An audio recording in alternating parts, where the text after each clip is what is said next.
بسم اللہ الرحمن الرحیم۔ محترم ناظرین، السلام علیکم ورحمۃ اللہ وبرکاتہ۔ کوئٹہ میں نامعلوم افراد کی فائرنگ، افغان طالبان کے سینئر مشیر شہید۔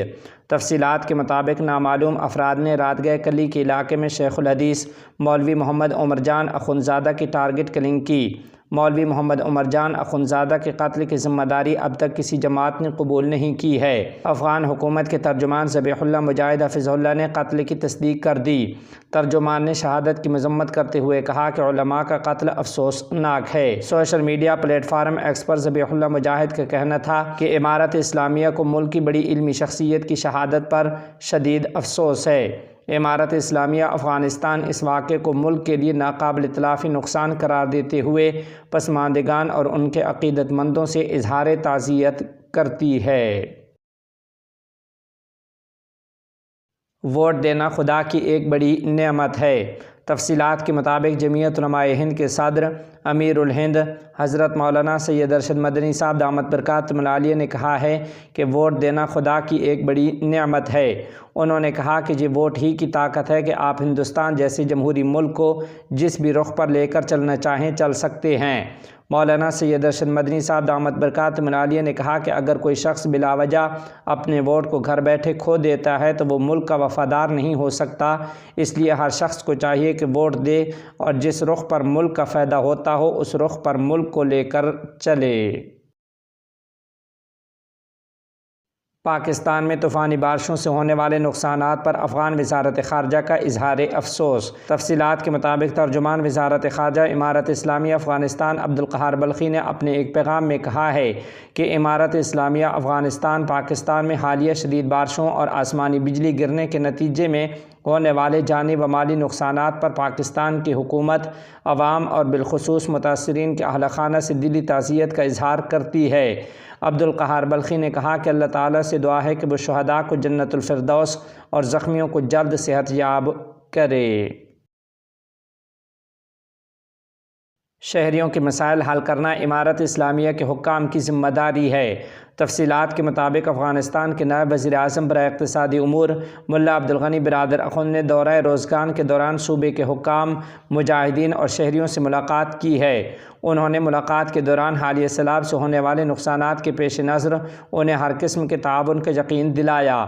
نائب وزیر اعظم کے پریس آفس سے باختر نیوز کو دی گئی معلومات کے مطابق ملا عبدالغنی برادر اخند حفظہ اللہ نے ملاقات کے دوران مذکورہ صوبے کے ذمہ داران کو سرکاری امور کی بہتر انجام دہی کے حوالے سے ضروری ہدایات دیں اور کہا کہ وہ پوری ایمانداری اور خلوص کے ساتھ ضرورت مند شہریوں کی خدمت کریں۔ انہوں نے کہا کہ یہ وہ لوگ ہیں جنہوں نے اسلامی نظام حکومت کے قیام کے لیے ہر قسم کی قربانیاں دیں اور بہت زیادہ مصائب جھیلے ہیں۔ اب یہ ان کا حق ہے کہ امارت اسلامیہ انہیں آرام دہ زندگی کے لیے سہولیات فراہم کرے۔ انہوں نے مزید کہا کہ ملک کے جس خطے میں بھی شہری مشکل میں ہوں، امارت اسلامیہ کے حکام کی ذمہ داری ہے کہ ان تک رسائی حاصل کریں اور ان کے مسائل بر وقت حل کریں۔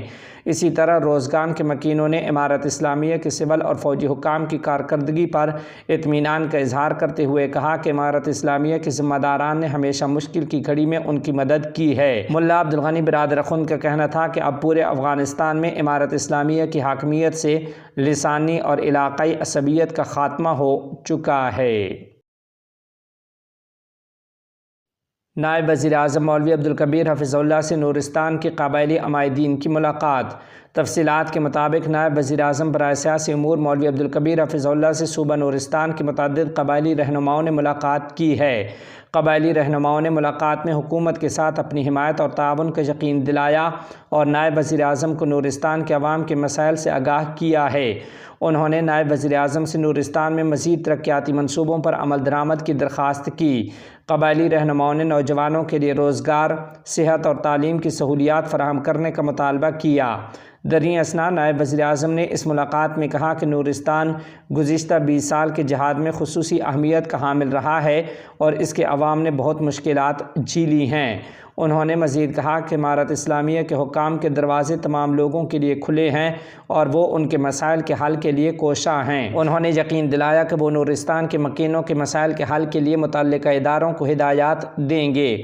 محترم ناظرین، اسی کے ضمن میں آپ کو خبر دیتے چلیں کہ نائب وزیر اعظم برائے سیاسی امور مولوی عبدالکبیر حفظہ اللہ سے ننگرہار کے ضلع ہسکہ مینا کے قبائلی رہنماؤں اور علماء اکرام نے بھی ملاقات کی ہے۔ ملاقات میں ضلع ہسکہ مینا کے قبائلی رہنماؤں اور علماء اکرام نے کہا کہ ننگرہار کے عوام نے ماضی کی طرح امارت اسلامیہ کے ساتھ اپنی وفاداری اور تعاون کا اظہار کیا۔ انہوں نے اسلامی نظام کی حاکمیت کے ساتھ ہی داعشی فتنے کے اختتام پر خوشی کا اظہار کیا اور کہا کہ اب اس فتنے کا دوبارہ سر اٹھانا ناممکن ہو گیا ہے۔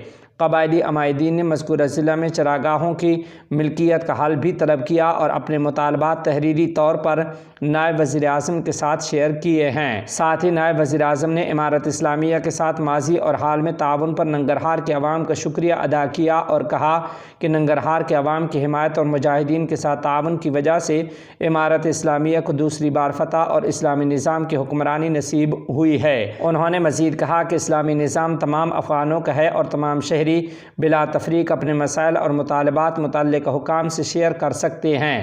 انہوں نے ہسکہ مینا کے عمائدین کو یقین دلایا کہ ان کے مطالبات پر غور کریں گے۔ ہرات کے 5ویں تاریخی مینار کی بحالی اور مضبوطی کا کام شروع۔ تفصیلات کے مطابق ہرات کے محکمہ اطلاعات و ثقافت کے حکام کے مطابق اس صوبے میں 5ویں مینار کی بحالی اور مضبوطی کا کام شروع کیا ہے۔ مذکورہ صوبے کے محکمہ اطلاعات و ثقافت کے آثار قدیمہ کے سربراہ ابو ذر مظفری نے باختر نیوز کے مقامی نامہ نگار کو بتایا کہ آغا خان فاؤنڈیشن کے مالی تعاون سے ہرات کے 5ویں تاریخی مینار کی مضبوطی کا کام شروع کیا ہے۔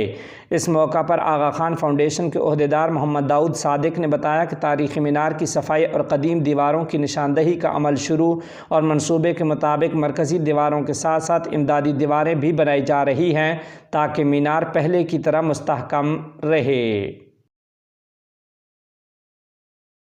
حماس کی اقوام متحدہ میں فلسطینی رکنیت کی درخواست مسترد کیے جانے کی مذمت۔ تفصیلات کے مطابق اسلامی تحریک مزاحمت حماس نے اقوام متحدہ میں فلسطین کی مستقل رکنیت کے لیے پیش کی گئی قرارداد کو ویٹو کیے جانے کی شدید الفاظ میں مذمت کی ہے۔ حماس نے کہا ہے کہ امریکہ دنیا کا سب سے بڑا منافق اور فلسطین کی آزادی کی راہ میں بڑی رکاوٹ ہے۔ امریکہ نے ہر دفعہ آزاد فلسطین ریاست اور فلسطینی قوم کے حقوق کے لیے عالمی فورمز پر ہونے والی مساعی کو سبوتاژ کیا ہے۔ خیال رہے کہ گزشتہ روز الجزائر کی جانب سے پیش کردہ قرارداد کے مسودے کو امریکہ کی طرف سے ویٹو پاور کا استعمال کرتے ہوئے اسے ناکام بنا دیا گیا تھا۔ اس درخواست میں فلسطین کو اقوام متحدہ میں مکمل رکنیت دینے کا مطالبہ کیا گیا تھا۔ حماس نے قابض ریاست کے حوالے سے متعصب امریکی موقف کی سخت ترین الفاظ میں مذمت کی اور عالمی برادری سے مطالبہ کیا کہ وہ امریکی مرضی سے بالاتر ہو کر ہمارے فلسطینی عوام کی جدوجہد اور ان کی جائز حق خود ارادیت کی حمایت کے لیے دباؤ ڈالے۔ جمعرات کی شام امریکہ نے الجزائر کی جانب سے فلسطین کو اقوام متحدہ میں مکمل رکنیت دینے کے لیے پیش کردہ مسودہ قرارداد کے خلاف ویٹو پاور کا استعمال کرتے ہوئے اس کوشش کو ناکام بنا دیا ہے۔ سلامتی کونسل کی گزشتہ شام ہونے والے اجلاس میں فلسطین کو مکمل رکنیت دینے کے حق میں ووٹ دینے والے ارکان کی تعداد 12 تھی، جبکہ 2 ممالک برطانیہ اور سوئٹزرلینڈ نے ووٹنگ سے گریز کیا اور امریکہ نے اس منصوبے پر اعتراض کرتے ہوئے اسے ویٹو کر دیا۔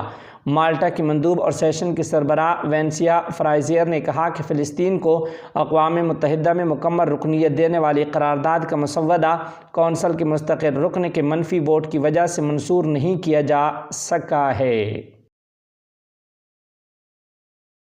سعودی عرب میں قرآن پاک کی بے حرمتی کرنے والا شخص گرفتار۔